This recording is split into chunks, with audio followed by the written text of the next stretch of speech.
సామరంగారెడ్డి అనే వ్యక్తి ఒక అధికార దాహంతో ఈసారి ఎలాగైనా ఎమ్మెల్యే గెలవాలనే దృఢ నిశ్చయంతో కబ్జాల ఆరోపణలు కావచ్చు ఇలాంటి ఆరోపణలు చేస్తున్నారు. ఇవేం ప్రూఫ్ లేకుండా ఆరోపణలు చేస్తున్నారు. సుధిరెడ్డి గారు 2014 ఒకసారి క్యాసెట్ వేసుకుని మిడిల్ క్యాసెట్ చూసి ఏం జరిగింది అప్పుడు అంటే ఆయన సుధిరెడ్డి గారి యొక్క అవినీతి ఆరోపణలు చేస్తూ ఉన్నారు. నా దగ్గర పూర్తి ఆధారాలతో సహా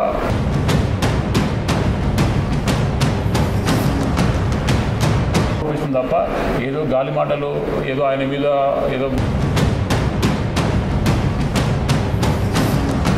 మీరేమో ఆయన కాలనీలలో కానీ ఎక్కడ పర్యటించారని చెప్తారు. ఆయనేమో పొద్దున్న లేచి 3 గంటలకే నేను ప్రజా సమస్యలపై ఉదయం లేచినప్పటి నుంచే ప్రజా సమస్య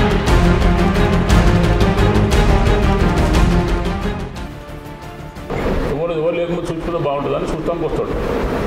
12 గంటల తర్వాత వెళ్ళిపోతాడు. మరి మధ్యాహ్నము 11-12 దాటినాక వెళ్ళిపోతావు.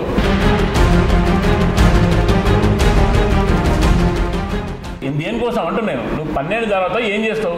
ఏమి ఎగిరే వెళ్ళగొడతాం పోతున్నావు.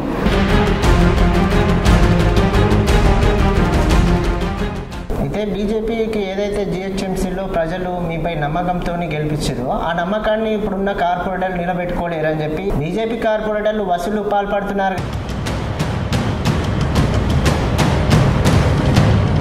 ఇప్పుడు ప్రభుత్వం ఎవరుతున్నది? నిధులు ఎక్కడి నుంచి వస్తున్నాయి? నిధులు జిహెచ్ఎంసీ నిధులు నేను ప్రతి దాన్ని ప్రూవ్ చేసానికి సిద్ధంగా ఉన్నా.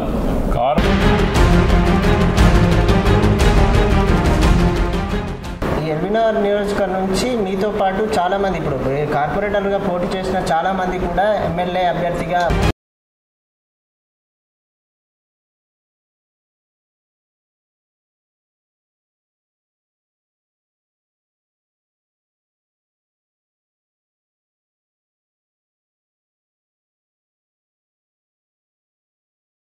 బీజేపీలో చాలా గ్రూప్ రాజకీయాలు ఉన్నాయని చెప్పి ఇప్పుడు పదే న్యూస్ చూస్తున్నాం కదా. సామరంగారెడ్డి ఎవరి గ్రూప్ మరి?